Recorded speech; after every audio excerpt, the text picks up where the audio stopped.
نئے ججز کی سپریم کورٹ میں تعیناتی کا معاملہ۔ چیف جسٹس یحییٰ آفریدی کی زیر صدارت جوڈیشل کمیشن کا اجلاس۔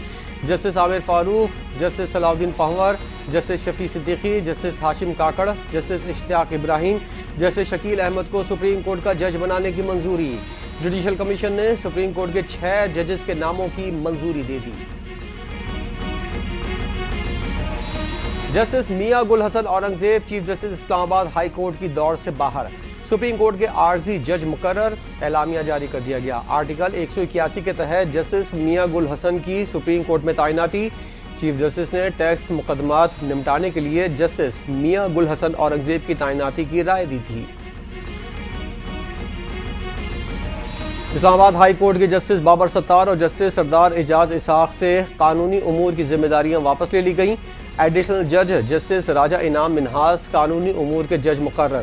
جسٹس راجہ انعام منہاس قانونی ونگ کے امور سپروائز کریں گے۔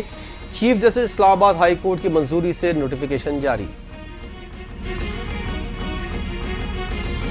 معاشی استحکام کا سفر جاری ہے۔ پالیسی ریٹ میں نمایاں کمی ہوئی ہے۔ معاشی اشاریے بہتر ہو رہے ہیں۔ وزیراعظم شہباز شریف 2 روزہ دورے پر دبئی پہنچ گئے۔ پاکستانی کاروباری شخصیات اور سرمایہ کاروں سے ملاقات۔ کہا شرح سود میں نمایاں کمی ہوئی ہے۔ 1 سال میں میکرو اکنامک استحکام آیا، لیکن سفر طویل ہے، ہمیں درست سمت میں چلنا ہے۔ صدر آصف زرداری کی پرنس رحیم الحسینی سے ملاقات۔ پرنس کریم آغا خان کے انتقال پر اظہار تعزیت۔ صدر زرداری کا پاکستان کے عوام اور حکومت کی جانب سے دلی ہمدردی کا اظہار۔ مرحوم آغا خان کی پاکستان کی سماجی اور معاشی ترقی میں کردار کو سراہا۔ انسانیت کے لیے مرحوم آغا خان کی خدمات کو ہمیشہ یاد رکھا جائے گا۔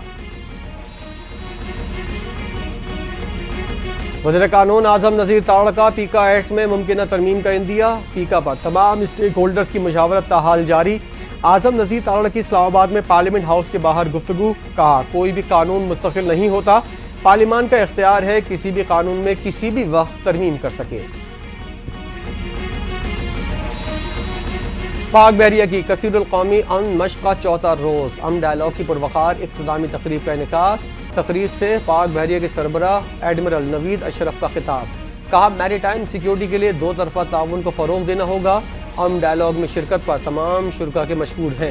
درپیش خطرات کا مل کر مقابلہ کرنا ہوگا۔ خوشحال مستقبل کے لیے میری ٹائم کے شعبے میں نئی شراکت داریوں کو فروغ دینا ہوگا۔ موسمیاتی تبدیلی کے مسئلے سے مل کر نمٹنا ہوگا۔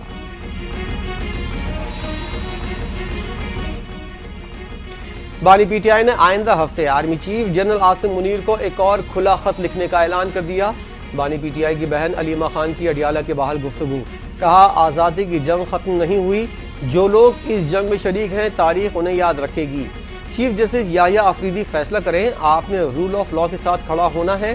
اپنے کیسز کا سامنا کروں گا، ججز کے سامنے کروں گا۔ آرمی چیف کو خط ڈیل کے لیے نہیں، سمجھانے کے لیے لکھا ہے کہ فوج اور عوام میں فاصلے بڑھ رہے ہیں۔ ملک میں چینی کی قیمت 2.5 ماہ کے دوران 28 روپے فی کلو بڑھ گئی۔ افغانستان کے لیے چینی کی برآمدات میں بھی ریکارڈ اضافہ۔ گزشتہ سال افغانستان کو 59 لاکھ ڈالر کی چینی بھیجی گئی۔ رواں مالی سال کے پہلے 7 ماہ میں افغانستان کو 26 کروڑ ڈالر سے زائد کی چینی برآمد کی گئی۔ رمضان کا مقدس مہینہ چند دنوں کی دوری پر۔ ملک بھر میں پہلا روزہ 2 مارچ کو ہونے کا امکان۔ محکمہ موسمیات نے رمضان کے چاند کے حوالے سے پیشگوئی کر دی۔ پاکستان میں رمضان کا چاند 28 فروری کو نظر آنے کا امکان نہیں۔ چاند کی پیدائش 28 فروری کو 5:45 پر ہوگی۔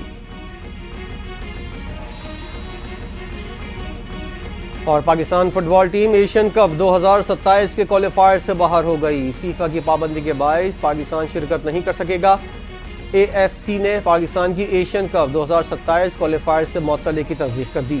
فیفا معطلی کی وجہ سے کسی بین الاقوامی مقابلے میں پاکستان حصہ نہیں لے سکے گا۔